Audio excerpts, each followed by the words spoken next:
Xonadoningizga shunaqa granitdan sokol qilish nech pulga tushishi sizlarga qiziqmidi? Videomizga like tugmachasini bosib qo'yinglar, sizlarga to'liq ma'lumotlar berib o'tamiz. Bu yerga 80 kvadrat metr atrofiga granit qilingan ekan. Qaranglar. O'sha g'ishchali fasonda mramorniy sokol deb qo'yilar ekan. Bu 1 kvadrat metrini 500 ming so'mdan ustaqi material ichida qilishayotgan ekan.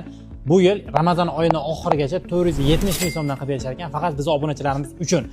Endi burchatkaga keladigan bo'lsak, burchatkani 140 ming so'm xuddi shu fason bo'ladigan bo'lsa, agar buni 110 ming so'mlik fasoni ham bor, usta haqi material hamma narsasi ichida bo'ladi. Sizlarga ham shunaqa xizmat kerak bo'ladigan bo'lsa, akalarimiz Vodiy, Toshkent va Sirdaryo bo'ylab xizmat ko'rsatishar ekan. Telefon raqamlarini pastda qoldiramiz. Xonadoningizga shunaqa granitdan sokol qilish nech pulga tushishi sizlarga qiziqmidi? Videomizga like tugmachasini bosib qo'yinglar, sizlarga to'liq ma'lumotlar berib o'tamiz.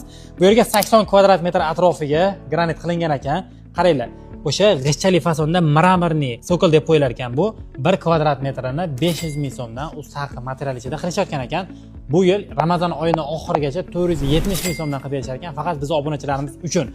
Endi burchatkaga keladigan bo'lsak, burchatkani 140 ming so'm xuddi shu fason bo'ladigan bo'lsa, agar buni 110 ming so'mlik fasoni ham bor, usta haqi material hamma narsasi ichida bo'ladi.